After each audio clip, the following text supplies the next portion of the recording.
Hello and welcome to Inkwell Spoken Presents Common Genius, Uncommon Destiny. My name is Reggie Key, and today I have with me my neighbor, Kyle Eller. Kyle, welcome to the program, so to speak. Thanks for tuning in. Yeah, Reggie, thanks for having me. It's a pleasure to talk with you always. Yep, yep. So you and I were on a pickleball court. What was that? Was that yesterday or the day before yesterday? Judging from my body, I think that might have been yesterday, but it actually was the day before yesterday.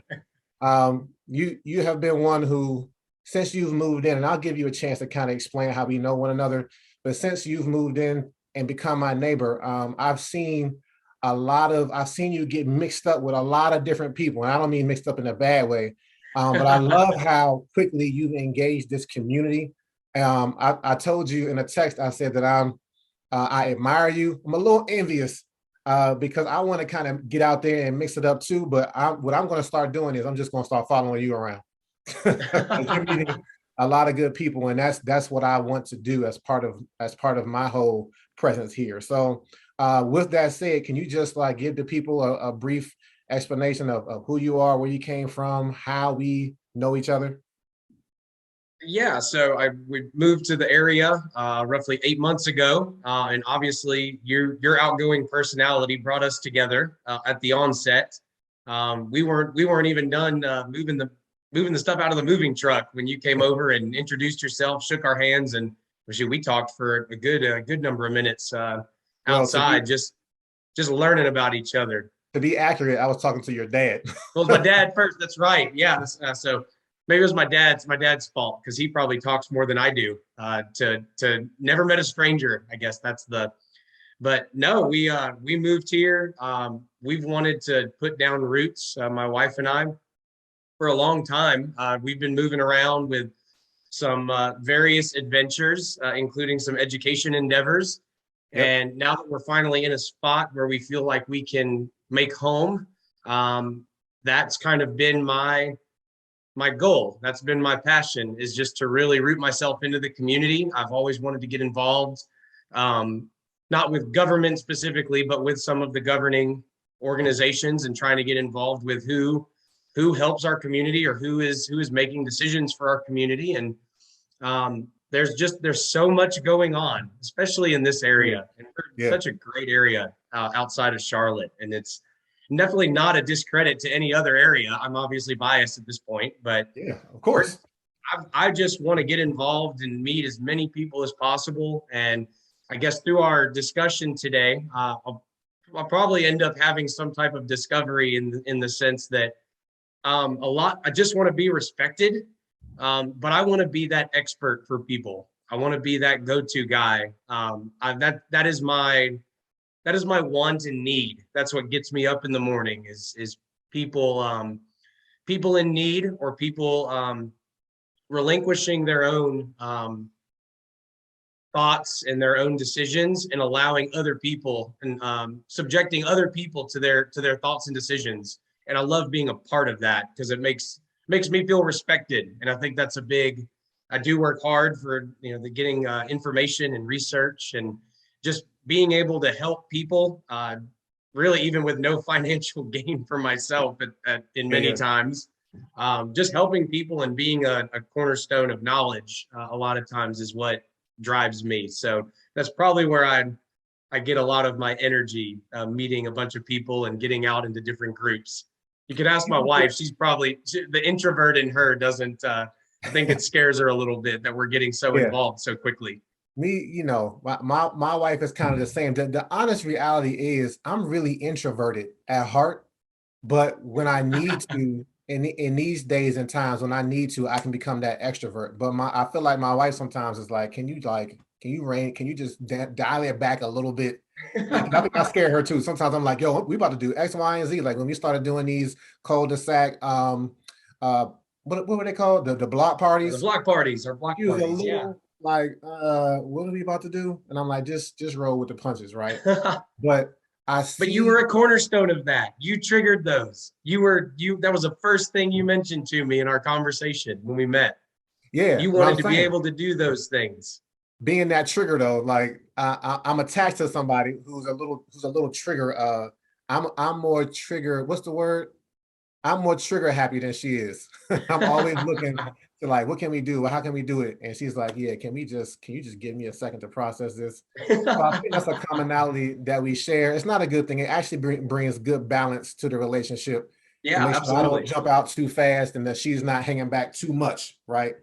Yeah. Um, but what I've seen, what I've heard you say, what I really respect about you is you seem to be like one who is a little knowledgeable about a lot of things, or even I would go as far as to say a lot of knowledgeable about a lot of things. And I've always, as I've kind of observed you, I'm like, man, okay, is there anything that Kyle doesn't know, man? Like, you can get on the pool table, you can get on the pickleball, right? The pickleball court.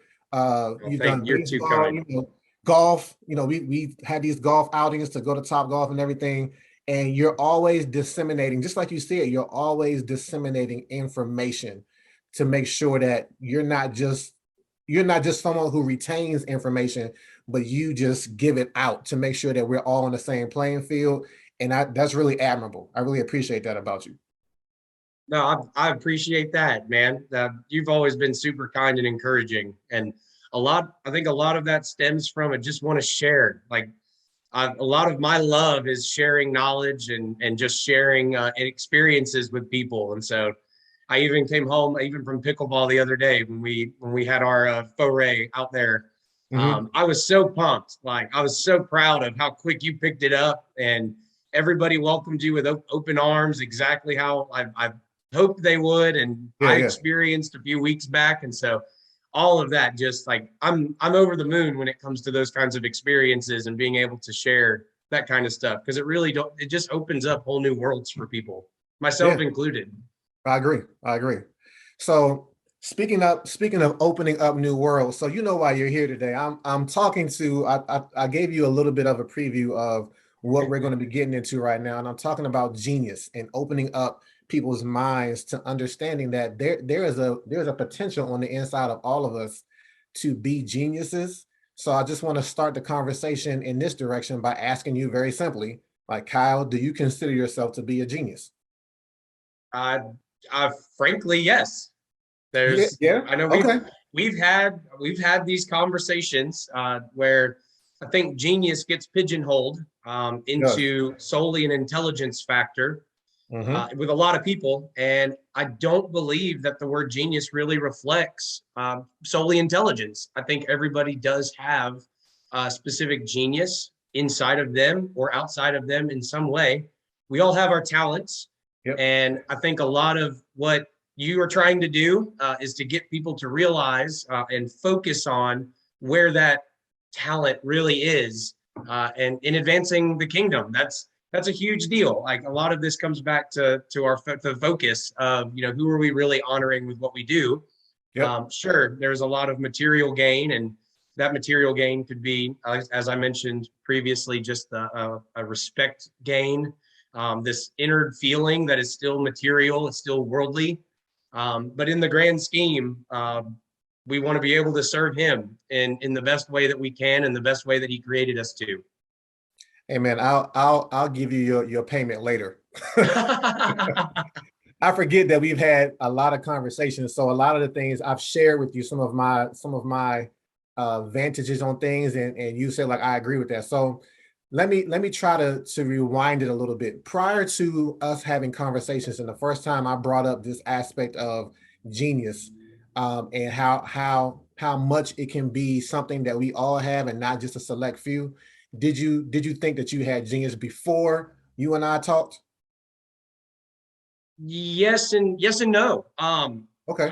This has been a progressive scale for me. The last, I mean, gosh, outside of just saying my whole life, I think my adult life has truly been. I look back. I'm 33 now, and I look back on the last 11, 12 years of basically my post college, post undergrad life, Hmm. and every I remember the feeling I had every year just waking up, and the job that I went to, and the people I was around, and the priorities I had in my head, and just the way that I would respond both outwardly and inwardly to just various pressure points. Okay. And I originally I believed that genius was just basic intelligence, and Yep. if somebody's a genius in their own right, then that is where they are intelligent. I've always been an academic and very trained in the knowledge is power and knowledge is everything type mantra, but there's more to it than that. And I've been on this scale the last 4 or 5 years with my program in South Florida. I have developed, I think, just immensely in understanding where strength might lie, not just in myself, but in others. And others. Yeah, I think a lot of that has to do with starting a family definitely. and learning a lot, basically evolving in my marriage. There's every day brings new challenges. We're always learning, but I do think the concept of genius has morphed in my mind over time. Definitely did not have the understanding today that I had, the little understanding that I had probably 10 years ago of this same subject. Yeah. There's a huge maturity factor in that. Yeah, I think when you have the right understanding of what genius is, and you know that it's not unique to you or those who you might have attributed to that before, it creates this humility about you. And people tend to focus on humility as one aspect, like don't think too highly of yourself. But there's also the aspect of humility that says don't think too lowly of yourself either. So that makes sure that you're not discrediting your ability to contribute, nor are you discrediting others by thinking of yourself too highly. And what I tend to encounter is we love to compare ourselves to other people. And most of the time when we do that, it's to almost kind of play ourselves down. Like, there's a person that comes to most people's mind when we talk about genius, and it's Albert Einstein. And what people say automatically is, I ain't no Einstein. You ain't no Einstein. And completely just dissociate themselves from who he was. And to your point that you mentioned earlier, academia is just one form or one type or one lane of genius. There's this quote that purportedly comes from Einstein. It's a pretty good quote. I'm paraphrasing, but it says, hey, if you judge a fish by how well it can climb a tree, it'll spend its entire life thinking it's stupid. Yep. But I think that's powerful, especially because I deal with youth a lot where I'm like, hey, look, man, you are not meant to be in this tree that you keep hugging, trying to climb up the branches. Like, you're a fish, and fish are designed to swim in water. So stop letting and other people define you by something that you were never meant to do in the first place. Yeah, absolutely. I've wholeheartedly agreed. That's an excellent segue or tie-in with Einstein and everything. I mean, we do all have our specific parts. And gosh, I forget the Bible verse, but I mean, obviously the body is is made up of multiple parts. And that's a huge piece. Each part has a specific role and a specific responsibility. Those parts can be applied to any viewpoint, viewing the forest from the trees, at whatever level, whether it's individually, whether it's a group of people, a community, a larger scale, a family, like different. You can look at it from any lens. You So can. you're spot on. You're spot on, man. You brought up the scriptures. I think it's 1 Corinthians 12 that talks about one body, many members. And it talks about this comparison thing, like the eye can't say to the hand, I have no need of you. Yeah. Right. Yeah. And that's what we do when we say, well, he's a genius, but I'm not. We end up saying, like, you don't have any need of me. Like, I don't have anything to contribute. And and if you can imagine if one body had the same parts all over, that would be a terrible looking body. And it wouldn't function. It could not function properly. And so even something as small as the pinky toe provides balance that without it, we wouldn't be able to walk clearly, right? And so the pinky toe has something to contribute, and we have something to contribute in society too, as long as we realize, like, I'm not a big toe, right? Like, and are comfortable in that identity. So I think this is a really good way to start. And I love this because each time I talk with somebody new, it brings up something different that hasn't been brought up before, which makes each of these interviews different and unique. So Good. yeah, they're never the same. These are hardly cookie cutter, though we keep talking about the same things. So I'm glad at this point, I'm glad I didn't go prep myself by watching all the previous ones. Yeah, I'm glad you didn't too, man, because you'd have been regurgitating like everything that already That's right. been said. right? I tried to remain pure for your for this one specifically, but Yes, sir. the way this is going and the concepts we've talked about in passing and everything, I do need to get into your series and see the rest of the interviews going on. That'd be a very neat instructional tool for myself. Yeah, I appreciate it. And everybody else, man, share it. So let's get Absolutely. into this aspect. So we've talked about genius. I can't remember because I did this workshop 3 times today with a class virtually with 3 different classes. So I'm everything is kind of confused in my head right now. Like, did I say the 3 components of genius yet? If I have, forgive me. If I haven't, here we go. So Perfect. to define genius that fits each of us, we got to get into your passion, your talent, and your purpose. If you can define those 3 things, they will combine and you will begin to unlock your genius. So that being said, I want to start with passion. What do you think passion is and what is your passion? Passion is what gets you up in the morning. It is. I think it's just this self-actualization, things that bring happiness, bring peace, things that you feel like you connect to and can provide value, whether it be to yourself, your family, others, any type of place where your energy and soul is basically placed. So the guy who I interviewed last week used this word energy too. And you two, I've been talking about this for a long time. And it was just within this past week that somebody associated it to this energy, right? Because it very much is something that drives you. I think of like a rocket. Like you literally got a rocket pack on. And if your Yeah, passion is yeah. tuned right, it'll drive you, it'll push you forward.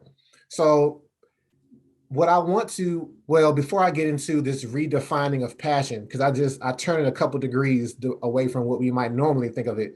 What would you say your passion is? I think you've already alluded to it, but if you could just say it again within this context, that'd be helpful. Yeah, I guess inside of this, my passion is really being there for others. We're just helping the community, being a type of community cornerstone. In doing so, I think my strength in that is numbers. I'm a numbers guy. I'm a research guy. Mhm.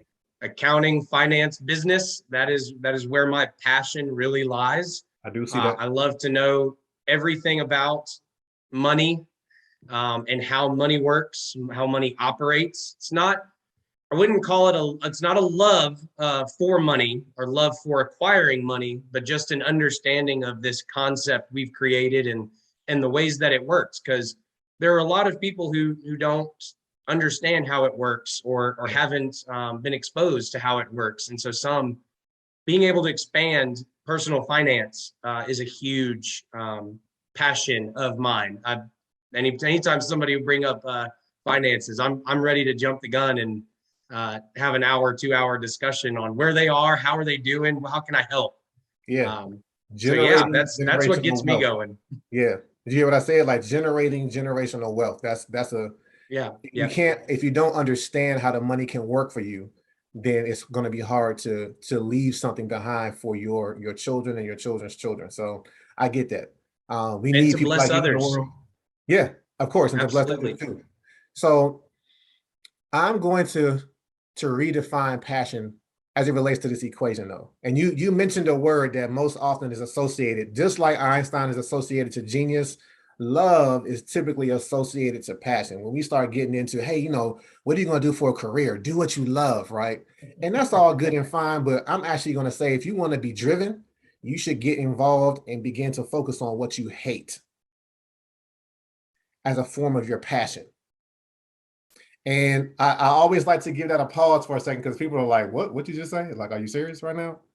Um, This is the flip mentality. the flip, this it is, here it is. So the reason why I say that we need to begin to focus on what we hate, not who, but what, is because the thing that we hate is something that impacts us in our environment in a negative way that's broken.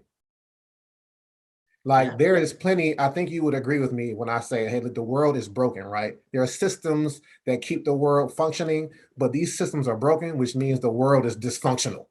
yeah, yeah. And because there's Just dysfunction lightly around, put. a little bit, right?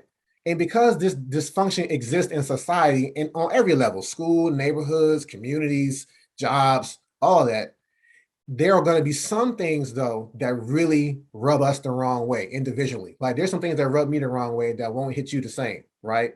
But when we find it though, when it finally finds us, and we're like, ooh, like I don't like the way that feels though, and you'll start talking about it.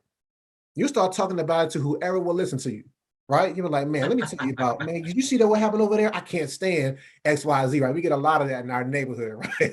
These That's gangster right. marina, all these type of things, right? It's easy to begin to focus on what it is that you are purposed to do if you begin to focus on what you hate, because if that thing is a system that's broken in the world and you're looking at it like somebody needs to fix that, the reality is that somebody is you. Like you've been put on the planet That's right. to address something that is out of order. And this is getting into divine design. Like I want it to be noted that Kyle brought up the scriptures first. I did not, I was not going to go there, but I'm happy to go there now. Divine design, like the world, the reason why we were put on this planet, mankind, is because it's out of order, because of sin, right? And when God looks out on this planet, he sees it and it grieves his heart. And what he does is, this is my interpretation. What he does is he creates us and then he grieves our heart and gives us a little piece of that, like, hey, this bothers me, and I'm gonna make sure it bothers you so that you can do something about it. And so, of course, you know, that the things that we begin to focus on impact us from a child. We talked about generational wealth. Sometimes the lack of generational wealth is a big enough problem that affects an entire generation of people, whereby you may have a whole generation of people who, for example, like, man, I hate being poor. But you can hate being poor, but then what do you do to address it though? And so, you know, being around people like you who say, hey, look, I can tell you how money works, can begin to help people begin to address the thing that they hate. But that's just, you know, a very broad overview. I'll let you kind of respond to that. But it's just, you know, a broad overview of what it means to actually focus your passion on what you hate. So how's that hitting you? Uh, you kind of altered my thinking for a minute, but it makes sense. I guess when most people in conversations, inherently, when we think about passion, we want to be inherently optimistic, I believe. Yeah. And that's where love gets attached to passion. But counterbalancing that, I do think that there's an energy attached to the negative side of passion, which is hate. And what you say makes perfect sense in the sense that instead of having an inward perspective of the love of something that we have, being able to take the not hateful energy, but the energy of the negative side of passion, and turn it into something good, I think is a very intriguing step, And just it for does. a mindset purpose. Yeah, now it is a, you said, a counterbalance. There is, you have to toe the line because you don't want to be consumed by what you hate, because I don't care Correct. how good you are. If you get consumed by anything, you can get consumed by the wrong thing. It's all about what's the word? It's all about moderation. And so we're Yeah. not talking about being consumed by what we hate, but we're talking about saying, hey, look, this defines me because I am put on this planet to correct something that's not correct. And so I can't take credit for this particular aspect of how to look at things. This is from a guy named Mike Murdoch, who came up with a book called The Assignment. And really simply, he said, hey, look, what's your Popeye moment? What's your moment where, you know, you getting beat up? What is it, Bluto, whoever he was? That's You right. getting beat up by Bluto. What's your point where you say, I've had all I can stand, I can't stand no more, and you go for that spinach. And you go for that spinach can and bust it open and then change everything, right? Just wreck shop and right what was wrong, get your girl back, whatever happened, whatever have you. He says, if you can figure out what that Popeye moment is, then you will have figured out why you were put on this planet. So it's not anything that I can take credit of, but it has become a key component in unlocking genius as I see it. I And love so, it. yeah, and so, you know, that gets me to the next point, because the thing that must come next is, if we go back to this Popeye metaphor, Popeye had his Popeye had his tool. It was his spinach, right? The spinach gave him his ability to approach what he hated, which was always, you know, olive oil getting snatched from him, which I don't understand why they was fighting over olive oil, but that's a whole nother conversation. That's for the next show. Right. So the thing that he grabbed a hold of, it was always close to his breast, right? It was always close to his chest. He could just pull it out. I don't know if he pulled it out of his shirt or pants, whatever, but he pulled it off of his person. And so the next component of this genius equation is talent. And it is very much something that is a tool for us that is on our person, so to speak. It's within us. And so just like passion comes from God, the thing that we hate comes from God to correct, because he hates sin, and sin has brought disorder to the world. This aspect of talent is something that, you know, most of the time we say, hey, what's your talent? But if we're being really precise, your talent is not your own. It's God's talent that he loans to us. Guess what? To be that tool to fix what's broken in the planet. Yep. And we don't have to try and fix everything. You know, some people feel like, man, I got to be good at every single thing. And no, some people have multiple passions and multiple talents.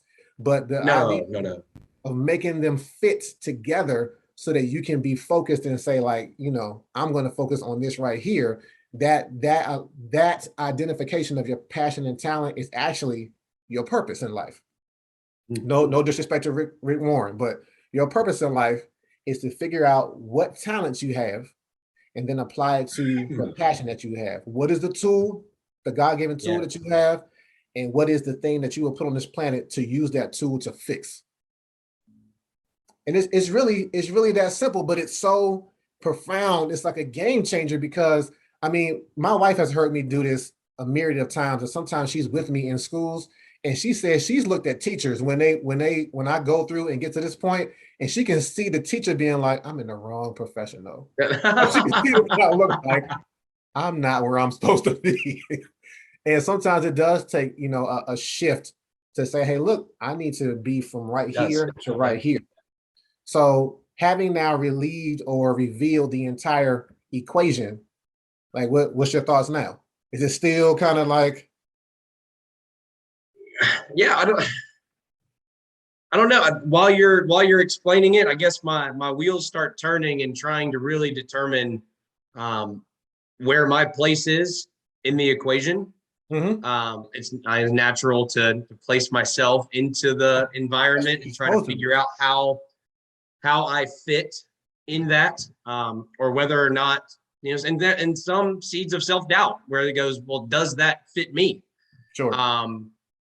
No, I guess I've tried to apply it just to my mindset and how I wake up every day and how I interact with people and how I feel like I guess what I've gained or what I'm able to share. Am I doing that in a way that is bettering the world or adding to its dysfunction? I guess that's the I know sometimes I can come across pretty brazen and crass, direct, but you know what? In my honesty, but when you're dealing with brokenness and when you see it just operating and nobody doing anything about it, but people continuing to be impacted by it, you have to get brazen. You have to get a little bold to confront it and be like, nobody else is going to say anything. So, hey, I'm going to call it out.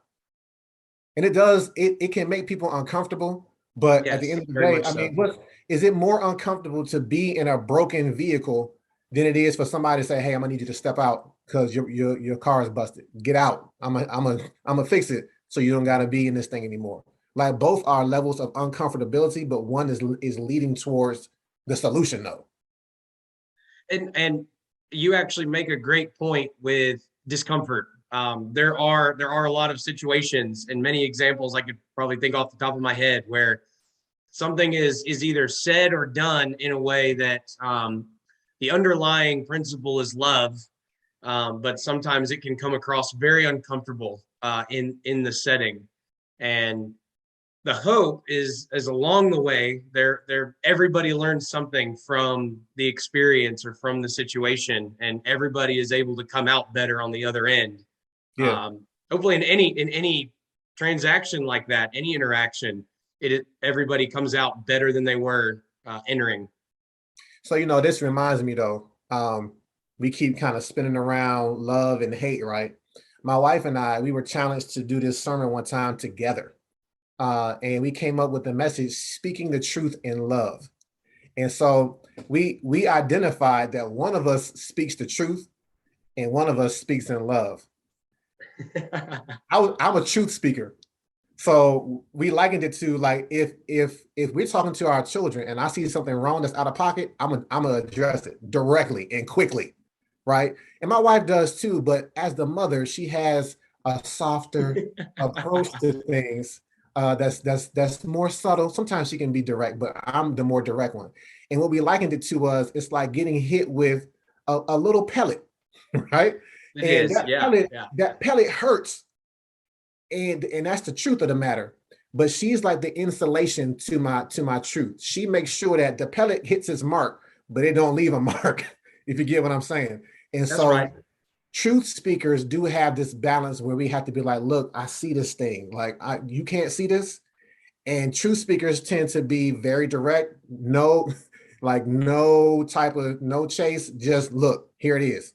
And we do have to kind of learn how to judge a room to be able to disseminate this truth or plant this seed and not have people reject it in the process, because the truth does no good if nobody wants to, take it in. It's like, what is that? It's, what is it about a pill? It's like a bitter pill or something like that. I don't know why I'm drawing a blank, but a little bit of, now I'm getting into sound and music. A little bit of sugar helps the medicine go down, so to speak, right? But sometimes I'm Well, like, man, sugar is bad for you. I that's just every want you to get sense to of the message. communication. You're right. I mean, you're hitting it Yeah, on the head. I could send as many messages and signals as I want, but if no one's able to receive them, what's the point? man. You know what my dad used to do, man? My dad used to. He was always seeing stuff that was wrong with his job, and he called himself being anonymous and discreet. He would write. He would literally write red ink letters to management. Wouldn't put his name on it, but people was like, "That's you. Like we know that's you. We know how you talk. You write how you talk. We know this is you." And so he was trying to change. He was a change agent that was trying to change the system, but he just needed some tact, and he needed There you some go. refinement, right? So that's a fine line. That's a growth and a maturation that we're all trying to go through, right? So um, let me be real clear and pause for a second and ask you this question, because I've heard you allude to this already, but it was in the passion component. What's your talent, Kyle? On this on foundationally, I would probably say just without trying to sound arrogant, I guess. I Nope. mean, I would feel like it's knowledge. And I think I offer a lot in general knowledge, and not just information, or not just knower of many things. I think Uh-huh. it's also avenues in acquiring knowledge. So it's not, Okay. if there is something out there that I don't know that has presented a problem, I know, I feel like I've developed research skills or developed Yep. skills that allow me to go confidently acquire knowledge and develop a reasonable conclusion given what I can find. Um, a lot of that I've been very conscious about, confirmation biases Hmm. and various knowledge acquisition biases, which I think is very applicable in the texts, in the biblical texts as well. Sure. I think many people stop searching when they find what they want the answer to be. Oh, And that applies in the real world. That applies not just spiritually, but applies in the real world. And so, I think what my real talent is being able to see problems and have a knowledge base to maybe not adequately solve the problem, but at least learn about it. yeah. And I enjoy, and that's where the passion does come in. Is I enjoy those new problems, or I enjoy that new knowledge acquisition. That is a passion to just understand the world as we know it, and I, every day brings a new thing to learn. it's not arrogance, because just like how you mentioned the scriptures first and then that let me like jump on. I'm the one that said that about you first. Like I noted that about you first in this conversation. It's very true. I agree wholeheartedly with what you're saying. And remember, I said like you seem to have this depth of knowledge about a myriad of things because it's not about the knowledge per se or the content. It's about the ways in which you go about accessing and accumulating the knowledge. And then you're not just one, you know, you're talking about studying the Bible. There are some who study the Bible to just accumulate knowledge. Yeah, yeah. But if you never apply the knowledge, that's wisdom, by the way. The application of knowledge is wisdom. If you never apply it, it does no good to you. And how I see you, Kyle, is you're one who I thought you were going to, when you started talking about knowledge, I thought you were going to talk about the application of knowledge. But I like how you talked about, well, really, it's all about for you acquiring the knowledge. And That's sharing. another, And yeah, that's being absolutely. able to share it. Like it does me no good if it just stays and I'm not able to offer it to people. It's just like money, right? It's a currency. Like Yeah, if yeah. you just hoard money and you never like, I don't, you know, you penny pinch and you'll never get a chance to experience, you'll never get a chance to sow a seed so that it can begin to work for you. As it like, you know, what's that called? A revenue stream that works for you. I keep blanking out today. I don't know what the issue is, but let It's me just pause Friday. for a That's second. the I've been talking so much today. It's crazy. Um, what's that called, Kyle, when you have money that works for you? investment. Yeah, it's an investment, but even the word investment, it's residual. That's what I mean. Okay. Like Yeah. Yeah. if Yeah. you don't spend money, you can't create residual income. Like Right. you Yeah. have to release it. You have to release it from your clutch. And that's what knowledge is. And so I see your talent as twofold. I think you have two talents. One is you have an understanding of numbers. You've already said that out loud, which gets into finances, but of course, numbers are numbers. Finance is an objective, you know, it's a thing that we created, but Yeah. still at the root of it is numbers. So you have this capacity to understand numbers, but then you also have as a talent like this. I wasn't going to say this, but this is what's coming up now, this empathy to look around you and say like who else needs to know this. Like I have a feeling you were a good peer tutor, right?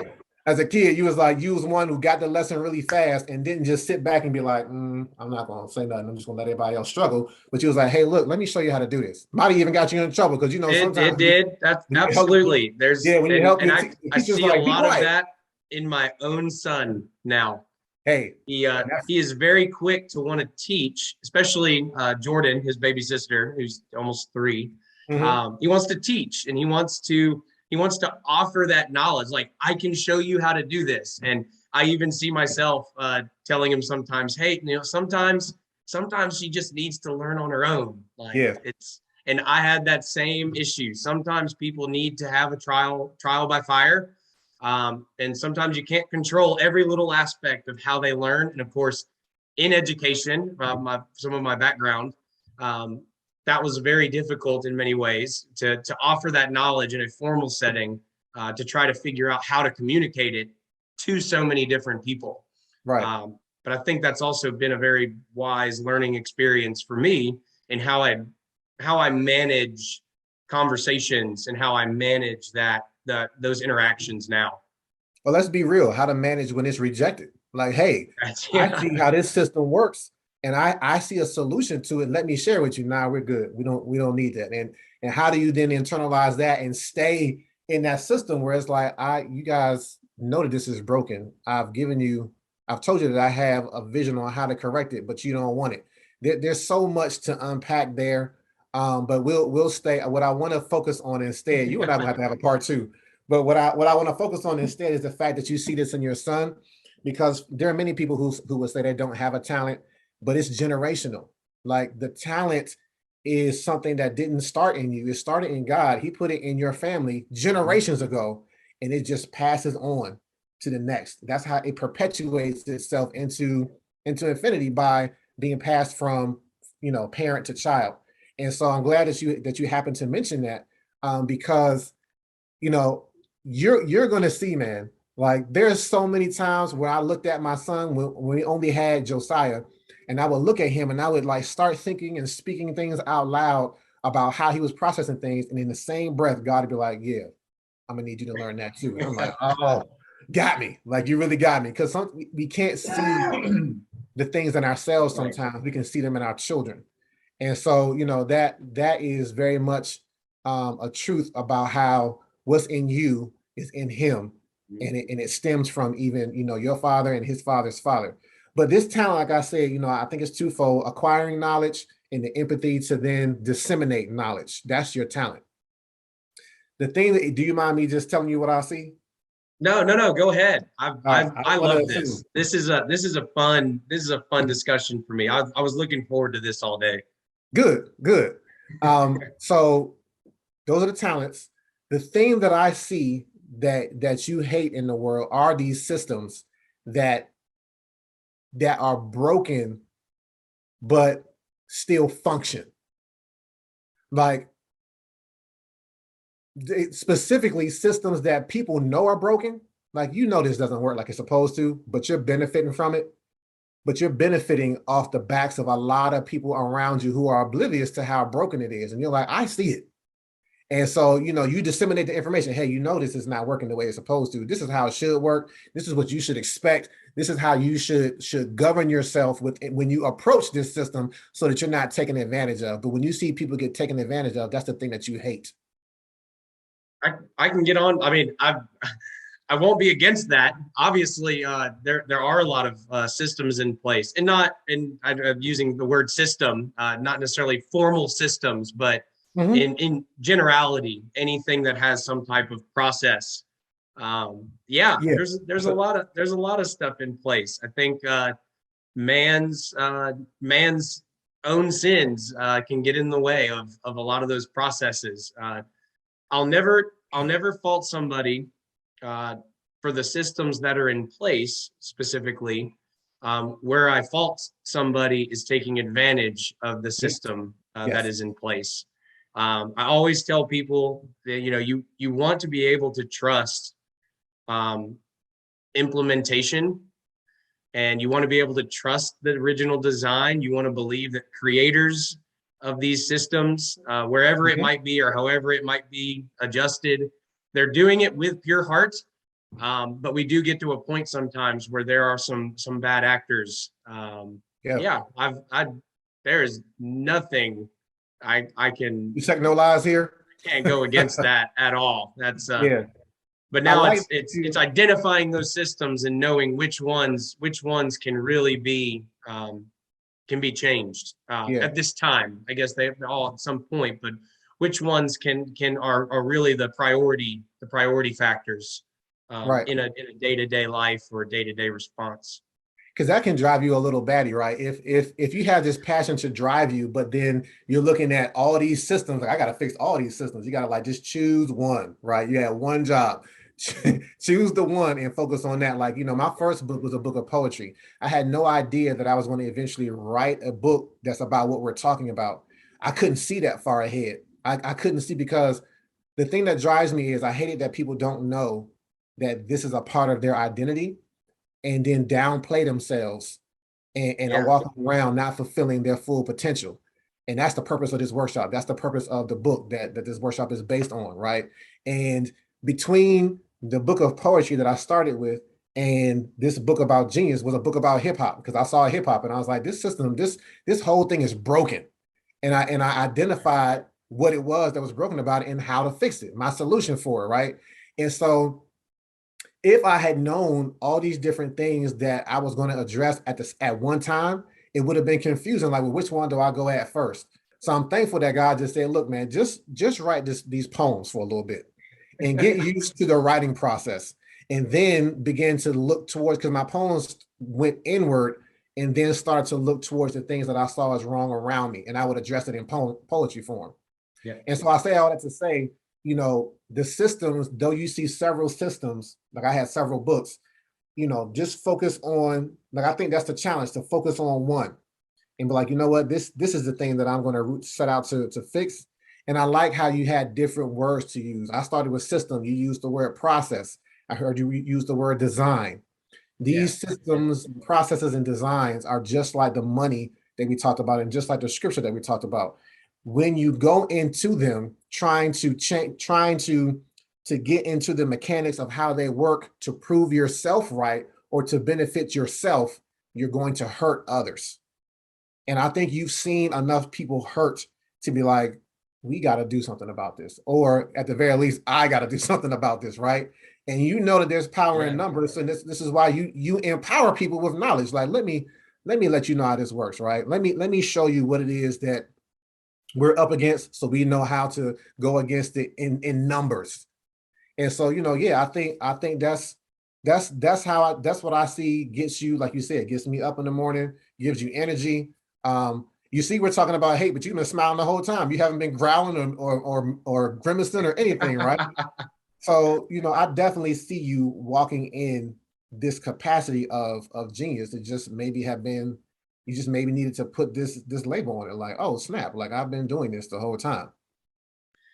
Yeah, this harnesses, I think it harnesses a lot of what I feel like I've been doing. I think it has been a natural response for me at least, but to be able to dissect it a little bit and kind of corral it all together into some functional bubble, that'll help me. That helps me better understand what I'm really doing, and what my next steps might be, and not Yeah. and short and long term. Now it could be the next email that I send this evening before I sign off, or it could be the long term plan of what we're doing in our communities, or what I might be doing for my family in 30 years. I Yeah. think those decisions are molded by understanding what the real purpose is, and I've really appreciated kind of this centering conversation on these 3 points. Yeah, man, I appreciate it too. Again, I have to give credit where credit is due. So I've talked about Rick Warren. I don't know why I can't say his name right now. Rick Warren, and the purpose driven life. I've talked about Mike Murdoch and the assignment. The concept that I'm really getting at is that genius is common, and I have it on my shirt. That's a concept that I discovered from this guy Bruce George. He let me license, like sell merchandise that has, genius is common on it, because he's like, look, man, there's this movement where we want to take away this word from just so many people and make it like universal. Like it's not something that certain people should have. So I just want to give him a shout out and say, Bruce George, appreciate you. Because it really, these different pieces have now allowed me to be able to interact with people and to be excited. Like, look, I got something to tell you that could, revolutionize, change your life, help you focus something. So, it's been my pleasure to like be here, and thank you for letting me bend your ear for this little bit of time that we've been on this call, this interview. I'm going to see like let me see if I'm just covering all my bases here. Is it check notes, make sure Yep. make sure We we've were covered. hitting stuff and I didn't even have to really check it. So now I'm like, man, did we miss it? Like, no, we addressed everything. I want to leave you. That checks in the mail, right? It is. It is. Yeah, check That your everybody's mailbox. gonna think that I had my agenda down here, but I didn't look down much very often. I thought it was pretty good. No, you were spot on. I just want to leave you with like a gift. And that gift is just, I've kind of been giving you the gift a little bit. Like the Lord has been allowing me to see different things about who you are. And I just want to like leave you with a way to impart to you like where to go next. And I kind of said it already, but I'm going to go back and say it again. Um, there are broken systems all around us. It doesn't matter what industry you get in. It doesn't matter what industry, whether it's education or finances or whatever. Education and finance are at the root of every system that functions in America. That's contributing and that's successful in America. There's a financial piece to it, and there's an education piece to it, whether it be intellectual property or whether it be research. And clearly, that if we didn't say that before, your talent to research is tied in with your talent for numbers. But this is going to allow you. This might seem really big, but I'm just going to say what it is. This is going to allow you to write your own ticket, because I've said this to you before, and I'm not just pumping your head up. This is what's coming back to me. Like you're an asset. Like any company, doesn't matter what they do. It could be a restaurant. But at the end of the day, restaurants have intellectual property that they're trying to, hey, look, everybody got to do this way. And restaurants need to know how to finance know how to manage money to continue to exist, right? And so whatever industry you choose to go into, you're going to be an asset. So just do the research, choose the right industry, and don't look to the left or to the right. Once you zone in on it, pray about it. Once you zone in and you feel like this is the way I'm supposed to go, then that becomes like your tunnel vision. And then that tunnel vision, man, I see it. The tunnel vision gets narrow, but then once you get in, it broadens again because it's like, man, you let me get my foot in the door. And now with the right tact and with the right, the truth in love, I'm going to change the system from the inside out, because at the end of the day, you're a change agent. I appreciate everything about you. I cannot tell you enough how much I appreciate y'all as neighbors and as people. So you guys are super encouraging. I've never failed to see the blessing that we have next door to us. So thank you for everything that you've done for us and done for me here. Hey, I feel, it's funny. Thank you first and foremost, but I've partnered with you on a couple different things, and I always say to myself, like, I feel like this is one-sided. Like he's doing all this stuff, and I ain't doing nothing, man. Like, but it's good to hear that this is not a one-way street. Not at all, man. No, it's going both ways. So I appreciate that. I'm trying to help people encounter God in new ways.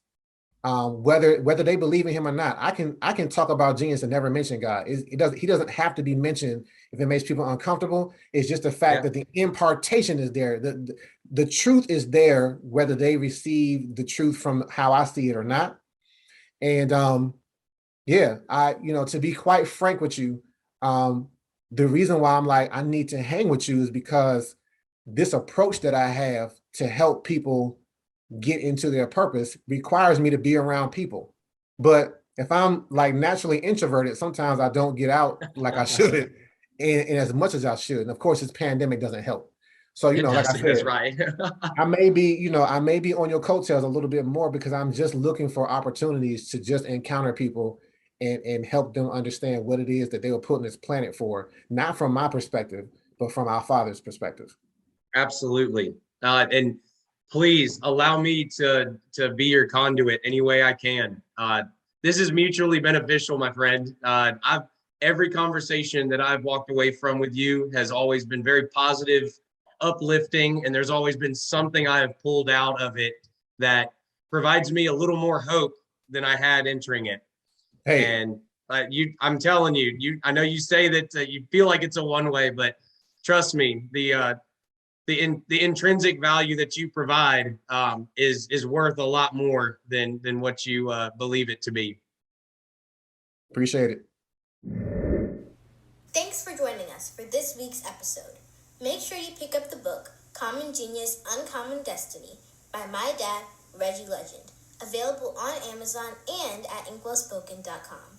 Connect with us at inkwellspoken on all social media platforms. If you enjoy our content, don't forget to like, subscribe, and hit the notification bell so you never miss an upload.